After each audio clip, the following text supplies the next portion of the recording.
some more information after the Trump administration made some claims about linking Tylenol and autism. We're now joined by Ben. Ben, could you say your last name for me? I want to make sure I got it right. Certainly. Yes, Ben Schatzel. Schatzel. Thank you so much. And Ben is the founder of the Stannum Core Solutions. They are a Chicago-based neurodiverse workforce firm. Thanks so much for your time here. Thanks, Brian. Pleasure to be here.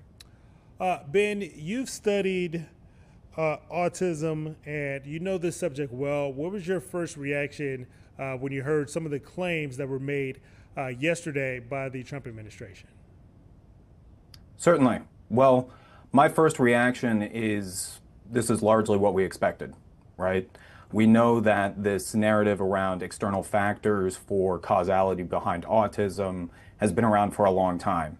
And I think it might be valuable to spend just a moment going through a brief history of where some of these talking points originated. It really started in the 1940s with a theory that was called the refrigerator mother theory. The idea was that emotionally distant or cold parents were increasing the likelihood that their child might regress into autism. This theory was later debunked in the 1960s by an individual named Bernard Rimland. But that level of skepticism when it comes to environmental factors and autism remained. Now in the 1970s, we saw the introduction of the MMR vaccine. This was a very unique vaccine in the fact that it could address multiple diseases. And so it was hailed as a wonder drug. But on the flip side of that, a lot of the skepticism that was building around autism and these environmental factors coalesced with some of the cultural sensitivities to this new vaccine.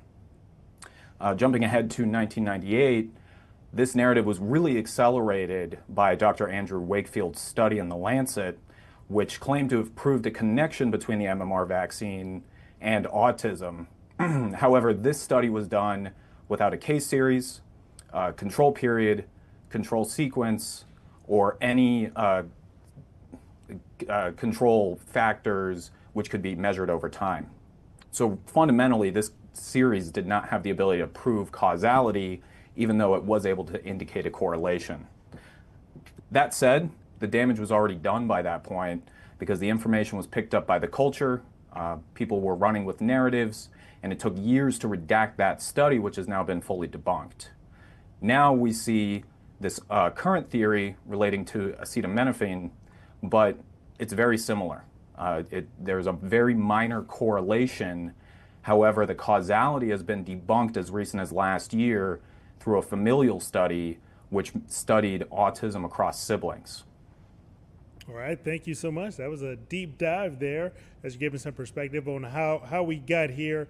Ben, while we have you, I want you to explain to our viewers what are some of the common misunderstandings of the autism spectrum as we understand it here in the U.S. Certainly, yes. So 2 points here. One, as I mentioned about this history about environmental factors and some of the theories that propagate around them, there is a through line across these. So I brought forward 3 points, the refrigerator mother theory, the MMR vaccine theory, now the acetaminophen theory. All 3 of these carry something in common, and it's the idea that parents are to blame for their child's autism, which is simply not the case. Autism is naturally occurring. And so I think it's important for mothers and parents out there to understand that if you may have a child with autism, that is not your fault. Autism is an inherently emotional subject because we think about the ways that it impacts families and socially impacts groups. But just because it's an emotional topic doesn't mean that anybody is to blame for the existence of autism. Autism is really a fundamental aspect of our shared human existence. The other thing that I would like to touch on is about the autism spectrum itself, because I think that oftentimes people see it as a binary line where you have high-functioning individuals and low-functioning individuals. And in my view, that is not a very comprehensive way to look at the spectrum. What I would advocate for is to think about it more similar to a pie graph, where each slice indicates different characteristics or traits which may present across autistic individuals.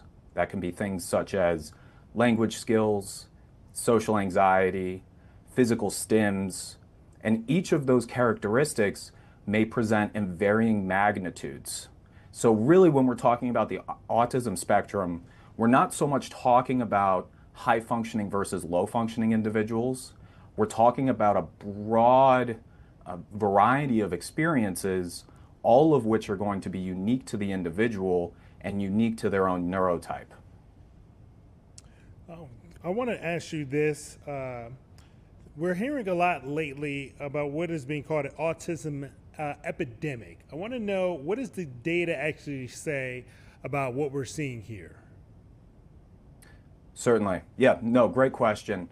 And first and foremost, I think it's important that we talk about the framing of this, because really autism is not an epidemic. And I don't like to engage with this under that term, despite the fact that that is the information that we are receiving right now. To suggest that it's an epidemic would state that it's contagious in some nature, and that's simply not the case. But when we're talking about some of the statistics behind this, I think a key point is to look at the increases in late diagnosed autistic adults, where 26 to 34 age groups actually show the highest propensity for increases in diagnoses. And that's up about 450% over the past 15 years. The reason I point to late diagnosed individuals is because this helps us get past the idea that autism is something that is caused, again, by environmental toxins or factors, and more realistically, that these diagnostic criterias are being refined based off increased social awareness, stronger acceptance of autism within our culture, and of course, advanced research into the subject. So individuals who may have been misdiagnosed early on in life are able to receive that diagnosis later on, now that we've advanced accordingly, and they're able to advocate for certain services that they may require. And at Stannum Core Solutions, you tend to focus on a neurodiverse workforce. How do you think maybe a better understanding of autism and what exactly it is can help create a more inclusive workspace? Yes, so to start, I think it's important to define neurodiverse for this conversation. So when I say neurodiverse, I'm really talking about neurodivergent people, which of course includes autism as well as other diagnoses, but I'm also talking about neurotypical people. Both of those categories, when integrated, creates a neurodiverse environment. And so what we're doing at Stannum Core is partnering directly with companies to integrate autistic talent into their operations. These are for competitive integrated positions, which is a separation from previous disability employment models. We're not doing sub-minimum wage employment. We're not doing cohort-style employment, where individuals might be placed on an island in a production facility and left alone with a group of other autistic individuals. We are truly integrating these employees into their work.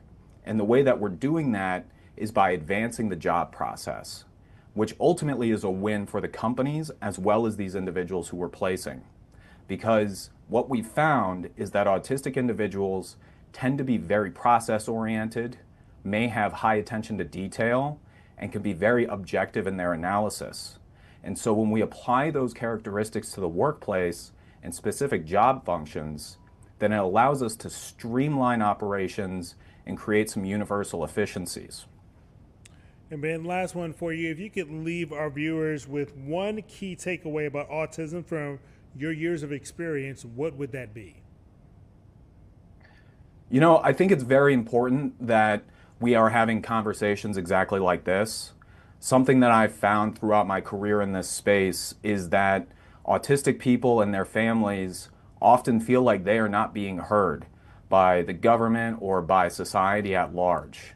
And as a result, I think that many times we think that autism is a nonpartisan situation or a nonpartisan subject. And I would love to believe that that could be the case. However, the reality is We are being inundated with so much misinformation around autism that it's critical that experts and authorities have the courage to stand up and speak to the reality of the subjects. Again, I understand that autism is a highly emotional subject. This impacts real people in real life. These are not just data points on a graph. But we don't need to be ascribing blame to mothers because it's nobody's fault that autistic people exist. On top of that, autistic people are not subject to an inherent deficit simply due to their neurotype. They might have characteristics and skills which differ from neurotypical people, but again, when we can integrate autistic and neurodivergent people into our neurotypical society and create processes and accommodations which support everybody, then that's going to uplift society as a whole. You've been a wealth of knowledge. Ben, from the founder of Stannum Core Solutions, thanks so much for your time this afternoon. Thanks so much, Brian. It's been a pleasure.